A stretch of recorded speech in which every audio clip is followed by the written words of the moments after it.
In an unexpected turn of events, a beloved local beggar discovers he has a son. The next day, he crashes his son's birthday party, and everything turns worse from there until a little girl steps in. Fred was loved. He knew that. In their small suburban district, he held a reputation no less than that of a politician because he was a kind and generous beggar. Like most homeless people who begged for money, even Fred did. But he worked hard for it in return. He'd wash people's cars or carry their groceries, and other times he'd be assisting shop owners in cleaning the pavements outside their stores. Because of his kind and helpful nature, everyone in the neighborhood admired Fred. They offered him food, money, and warm clothes, a little generously sometimes, because Fred had a cute pet dog, Max, that he needed to look after. And mind you, if anyone could compete with the neighborhood's affection for Fred, it was Max. The kids enjoyed playing with him, and they often got him delicious treats. In a way, Max was the family Fred never had. The past is gone. Improve your present to have a beautiful tomorrow. One day, Fred was cleaning the sidewalk when a man came up to him and said, "Oh, you got the same birthmark as my boss. That's strange." Fred laughed. "Careful, young man. This birthmark is one of a kind. Don't you see how it's shaped like a heart? I'm proud of this. You couldn't possibly have seen it before." "Well, I'm certain you're not the only one with it," the man said. "Anyway, have a nice day. I'm running late. My boss will kill me if I don't make it on time. But you know it's a small world.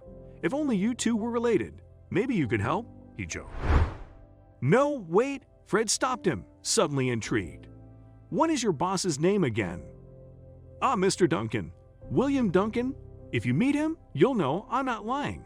He suddenly checked his wristwatch. "I have to leave. Sorry." The man disappeared, but his words stuck with Fred. "I'm sure you're not the only one with this birthmark. William Duncan."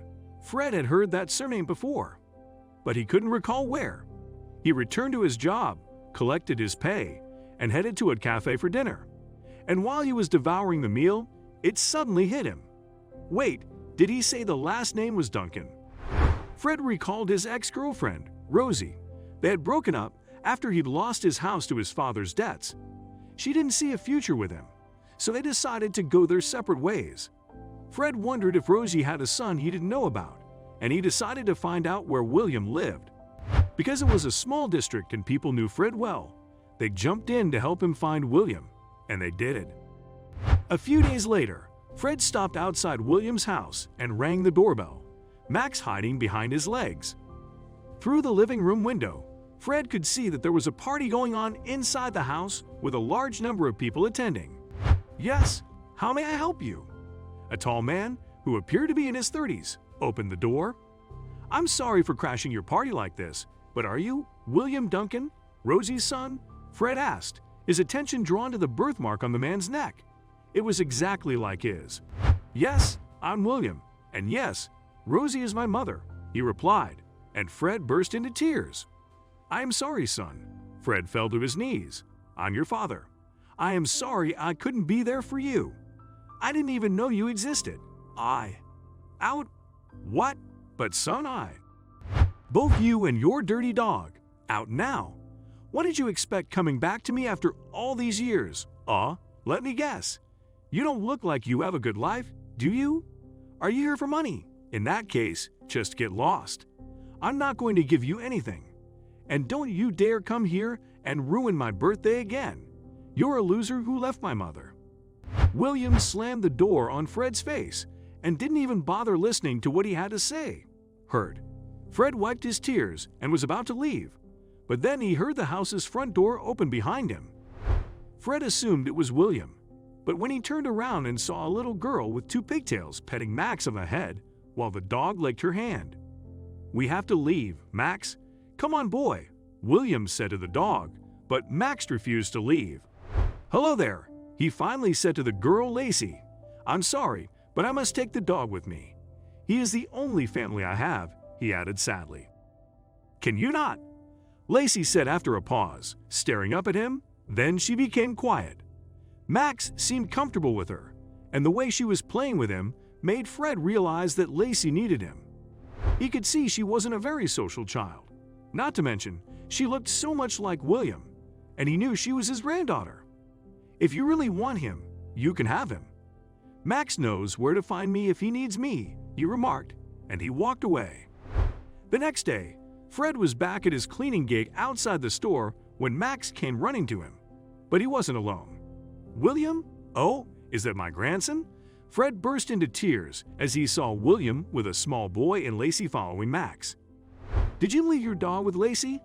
William asked Fred shyly, tears welling up in his eyes. Well, I saw my granddaughter.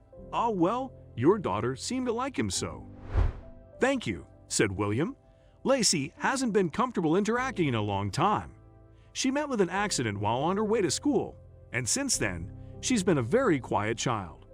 We sought all sorts of treatment, but nothing seemed to work. Max brought that first change, and yesterday, she tried to initiate a conversation for the first time. I'm sorry, Dad, he hugged Fred.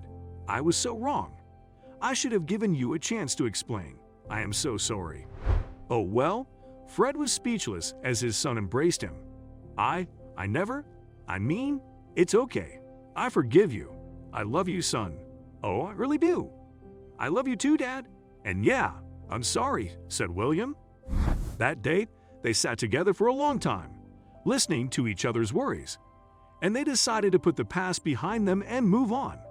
Rosie sadly had died years ago, but William suspects she'd be glad to see him reunited with his father. What mother wouldn't? Share this video with your friends. It might brighten their day.